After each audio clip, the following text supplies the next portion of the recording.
Okay. Sounds good. Okay. Hey y'all, welcome to the 1960 Project. So today we're going to be talking a little bit about the idea of friendship, which is really fitting because obviously we talk every day in the group chat, so this is just an extension. Bringing the group chat to life. Exactly. We're bringing it to the real world. So really quickly, let's go around and do a round of intros. My name is Timida. I'm your co-host. My name is Adwa. My name is Dappa. I'm also the co-host. And I'm Ayan. Hopefully I'm a guest multiple times. Cast member. Like there's a way to carry yourself in certain spaces, you know, and you can't really be the mom of the group all the time, and you have to like allow yourself to just be youthful. Yeah, but can you control that? Like caring for your friends in that sense? Like telling your friends, hey, maybe we shouldn't do this, maybe we shouldn't do that. Like, are you able to control how much advice you try and give your friends, or does it just come naturally to you? I feel like you're naturally just a very... I think so. Like, I kind of am. You care. But you it's just also care. like how much of it is natural and how much of it is the roles that we're like forced to take coming up. Yeah, no, I think I definitely had to like grow into just like showing that level of affection of like being the mom of the group. Yeah. In a more like healthy way. Yeah. Because I even remember when we went on vacation, like you were out here literally being the mom of the group. Yeah, I would like, wake up early and make them Chevy. breakfast. Like, I would take them to the grocery store with me. And Okay, wait, we would buy ingredients and I would make them eggs. This is disrespectful. That is actually really disrespectful. We're not cooking together. No, it was my idea. But they did take turns. They did take turns. We did like do it every day. Okay, but you weren't like, okay guys, it's No. breakfast. And going But how much of that was you waking up because you wanted breakfast and then just you ended up making more for everybody? Or did you wake up with the I'm not intention? even past the fact that she threw us under the bus. Like that. We're moving past that. Okay. Damn, it's like Listen, that. I think it's just like, I was a lot more cautious. Yeah, that's what I meant. Yeah, that's what I Yeah. meant. Like, we were very, like, go with the flow, and we'll just walk down this path and see where it takes us. Yeah. And the journey is, like, part of this vacation, and you were like, what are we doing today? Where are we going? I'm not trying to get kidnapped. Yeah. And we were like, girl, we're on vacation. You know what I mean? So it was like, we took that caretaker role. Because I'm that friend. Right. I'm that person. Yeah, no, and then, like, there was even, like, a moment where we were in Times Square, and I was like, there's too much people, like, so many things can happen. I'm like, we need to get out of here. Yeah, Oh, that's intense. You were Oh, having, like, clairvoyant moment. I was like, sis. Yeah, Relax. Do you think that happened because, like, right before we went on vacation, there was, like, that shooting or, like, absolutely. some Texas something shooting, right? Yeah, there's, like, 3 shootings in, like, a week, and I was, like, super... But it wasn't even in New edge. York. It was, like... There was a shooting. There wasn't a shooting, but there was sounds popping off in Times Square, and people thought it was a shooing, and they started running. Like, people are in so much PTSD about gun. Yeah, like, people are in so much PTSD that they, like, it's... Yeah. I think that was all of our first trip traveling, like just with friends, not for school, for this, for that. Like, actually getting a job, not actually saving up your money that you made that summer to, like, go on vacation. Doing with your friends. So, like, saving I think it was layers to that. Yeah. But even the fact that you and Zara both say that you show up in friendships as the mom and as the caretaker, like, do you think that goes back to kind of, like, your upbringing and what role you took with your siblings in general? And do you feel like that's a role you take, that caretaker role is something that you have to show up for in different places in life? 1,000%. Oh, absolutely. Yeah. It just comes naturally at this point. But also, like, the things I do for my friends is kind of, I don't want to say the phenotype as to how I want the friendship to progress, but it is, essentially. So if I care for you in that sense, if I'm, so, for example, if you didn't eat that day and you're really stressed, like, I wouldn't think twice. I would just buy a muffin and a coffee and just give it to them.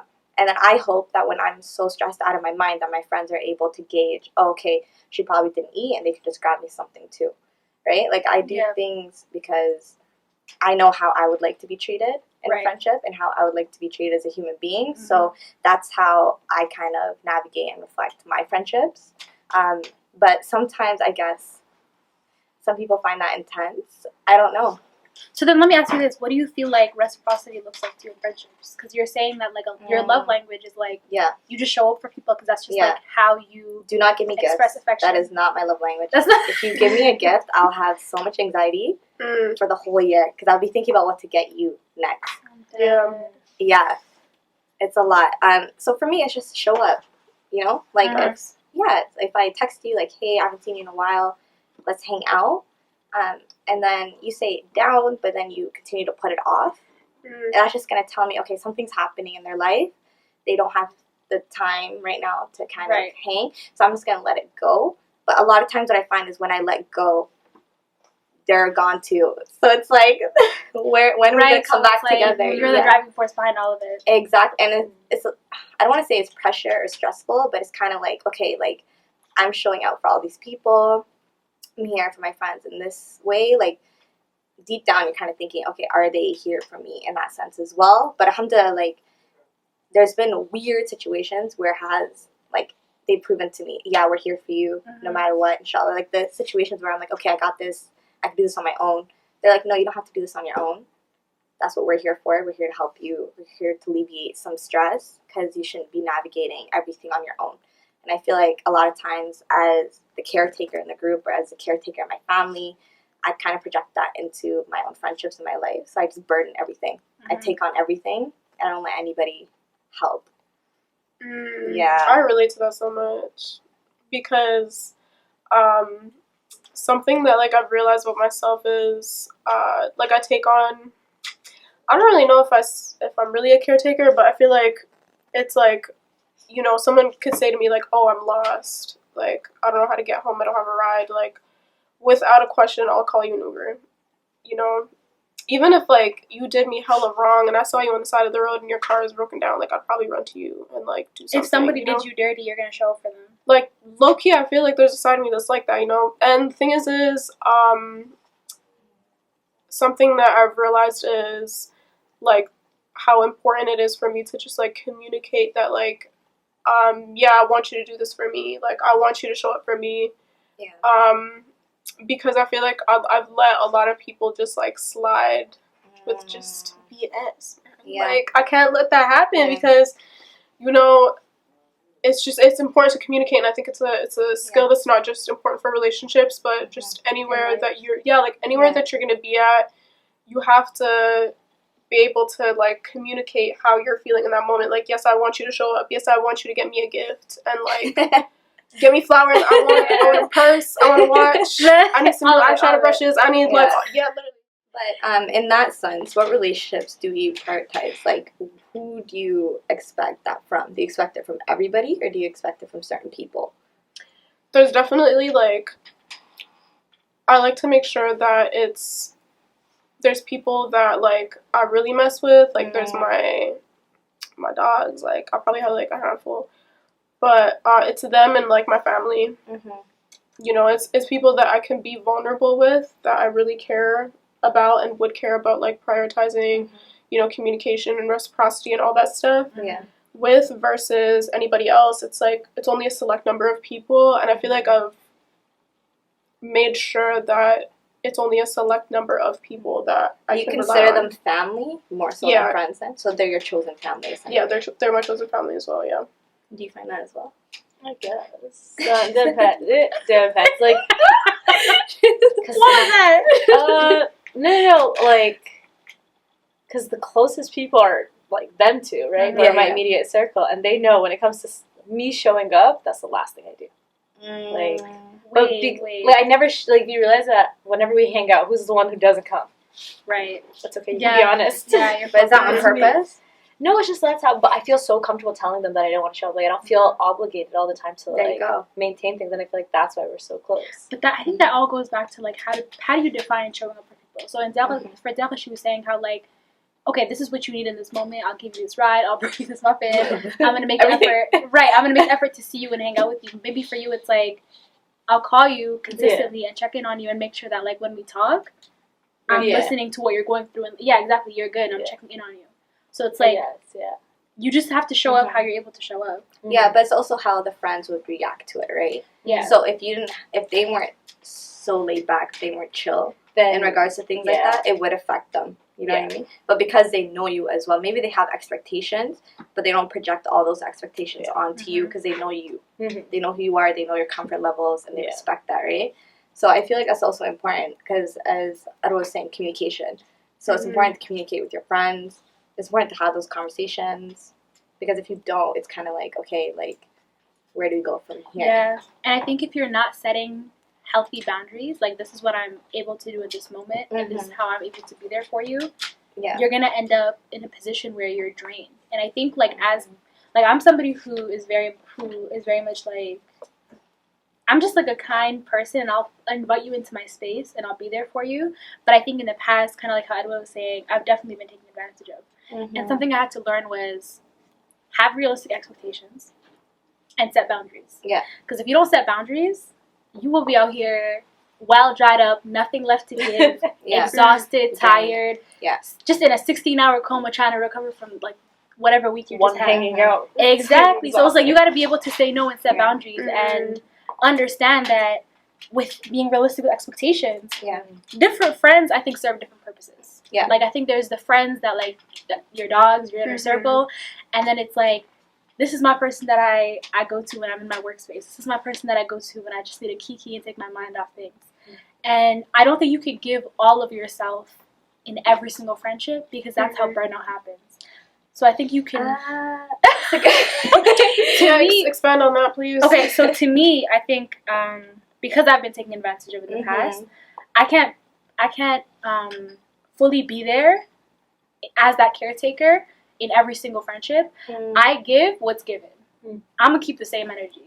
So I will show up for you and I'll be there for you. But if let's say I'm going above and beyond for a person consistently over and over again, and I'm in a moment of need now, the same energy isn't. Who's showing up for me? Yeah. That's the person I'm gonna show up for. And I think, like, healthy reciprocity doesn't have to mean that I'm keeping a guest book of, like, every time I bite Tim Hortons, does she, you know what I'm saying? Like, I'm not keeping track. It's not like we have receipts, but it's just you can feel that energy out. Of, like, who's really there. But on that point of receipts, like, some people do keep receipts. And those are those energy drainers that you can't fully give 100% really of yourself toxic. To. Like, there are people out here that are like, hey, I don't have money today. Like, I remember at my first year of uni, specifically, you know, the year when we were all buying Starbucks at Tim Hortons. Oh my God, like, we didn't care about our money. Yeah, like, we had money. Like, we didn't have loans. Exactly. So there are cases where it's like, okay, like, oh, I got this. Some people would just buy drinks, you know, if you're sitting with a group of people. Yeah, let me grab you something. Yeah, and I'll be like, okay, that's so dope. That's cool. Okay. And I'm just thinking in the back of my mind, I'm not saying out loud, okay, like, next time, inshallah, like, I got her, you know? Like, I'm going to buy the drinks. But then there comes a time where it's like you're walking and they're like, yeah, then I'm starving. So you got us today? And I'm like, wait. Where is this coming from? I'm like, whoa. Where's the balance in that? I was like, food? I was like, what do you mean you're starving? And they're like, yeah, then I got you that drink, so let's go eat Remedy right now. They named the time and place, like, this is the day, this is the weather, this is the temperature, I bought you this. Exactly. And I guess a lot of people, like, when you first meet me, have this perception that I'm very just a kind person. I am a kind person, but it's like, I'm not one to be stepped on like that. Period. So I kind of asked, oh, okay, like, did you get me food before? Like, I don't really remember. Did we eat together previously? Like, no, I got you that Timmy's drink. I said, cool, I'll grab you a Timmy's drink right now. Yeah. Wow. I said, because that balances it out, right? So to me, I think that's where the trauma of balance came from. Like, there are really people out here that are keeping tallies and tracks. I know, it's crazy. Those aren't my immediate friends, though. That's what I'm saying. Yeah. You got different circles. I have multiple circles, and now, alhamdulillah, I know how to navigate different circles and different people. But at that point, I think I was giving my energy to everyone. That's how you burn out. And that I was so burnt out. Like, I didn't even realize I was burnt out. It got to a point where I was like, I don't want to see anybody. And my own family, my close friends were like, that's so weird. That's definitely not you. What do you mean you don't want to see anybody? You don't want to see anybody? They're like, there's no hope for us. They're like, there's no hope. Yeah. So, yeah. No, because that actually brought up, like, something I was thinking about, which was that, like, I don't know, I feel like ever since I was young, like, I've been very protective of my energy and, like, who I share it with, because it's gonna sound really conceited, but I know at heart, you know, I'm a good person. Like, that's not conceited. Let's put that down. I feel like some people, like, say they're a good person and it's manipulative. Like, I'm nice. Respect. Like, you know what I mean? Like, no. No, you're not nice. Yeah. But, like, I know that, like, I have a good heart and, you know, I can't just be sharing it with everybody, you know? I think that's okay to say. Yeah. I feel like that's okay to say that you have a good heart, you're an open person, you're a kind person. What comes, I think, the other side is if someone's talking to you about an issue, and you're like, but I'm such a nice person, that wouldn't happen. Then it's like, okay, like... Right, when it's like a defensive thing. Yeah, when you're using it as a defense. But if you're just saying it in a sentence, I don't think it should be... I think if you're a nice person, you should, is what it is. You know, sit in that. Alright. Anyways, that was a side tangent. Let's go back to it. Yeah, so I've been, like, very protective of my energy and, like, who I share it with. And I'm very clear on, like, you know, saying, like, no, you're not my friend. You're just someone I met. You know, you're just someone that I met at an event. Like, And they know that? Yeah, like, I'll tell it to them. Like, when they bring up the title of being friends, I'm like, but I just met you. Wait. I've seen it live in action. I'm serious. Can you break down that conversation first? Wait, can she tell the story? Time. I feel like a third person needs to tell the story. No, like, so me and Edward have known each other for so long, but then we came back in university. Like, we had chemistry together, and Edward was friends with a couple of people who, like, she met in class, she knew them from, like, high school, but, like, she wasn't, like, super buddy with. Yeah. And then when other people, you know when, like, groups link, and then now the group just has, like, 8 people, but only, like, 2, like, halves actually know each other. You know what I mean? Okay, gotcha. So it's like, I know Arua, and then Arua knows someone else who has a friend of someone else. And then they all kind of come together, and we're all in the same class. Yeah. And then one of them would just, like, he would just tell you all his problems. Ooh, the people that think you're their therapist. Like, he's just, like, no, he'd just always drag Arua and, like, you know, like, say, like, well, you're my friend, you have to agree with me, kind of thing. And then Arua was just always honest, being like, well, we just men's class. And it's like, you know, and this was my first year, and it was Arua's second year, and I'm like, damn, come around this girl, I'm never gonna get friends. It's like that. Like, oh my god. I can imagine her Sorry tone for stressing you out. No, I can imagine her tone. But it made me realize that, like, well, if Arua can, like, you know, have, like, arm's reach of people, like, we just do an assignment together, and we go home, and we never speak again, like, it's completely fine. Yeah. I was like, wow, you know, like, that's at least something I could take from her, and I do it too. Yeah. Yeah, do you feel like I already asked this, but do you feel like you're able to distinguish that? Like, is that, I don't think maybe it's not a conversation, but it's like, do you feel like you naturally set that boundary when you choose who to spend time with, or, like, whatever it is? I think I'm crazy. Like, what? I think that my thing is, all my friends who are in my close circle is people I've known my entire life, or majority of my life. Yeah. Outside of that, you're not my friend. Like, if we're friends, like, we're cool, I'll speak to you and whatnot, but, like, the people who I actually trust are my small circle of... Yeah. Is that intentional, or did that just happen? I think, well, I don't really like other people. You're just like an antisocial person? Yeah, it's just not antisocial. I just... Sorry, okay. Reserve energy, that's the formal word. Reserve your energy, yes. Twitter language. But it's just... I don't know, you just, like, how do you trust all these random people all the time? Yeah, no, that's that sounds way more exhausting. Like, it's not about trusting. It's just about being open to certain spaces. I don't know. Like, for me... I think maybe... But then also, people are wild. Yeah. So that's true. But if you're going into a space intentionally to make friends, then maybe that can affect you. But if you're just navigating spaces and you meet people along the way, it's kind of like, okay, cool. Like, I met you, that's awesome. I'm not, like, your mindset just has to shift. I feel like if you're, like, okay, today's the day I'm going to make friends, and you leave your house and you don't make those friends, it's going to affect you in a way, but right? You are, like, that extroverted person who just clicks with everybody. So it's not about clicking, it's about feeling energies. Okay, wait. wow. It's like, and we got the crystal.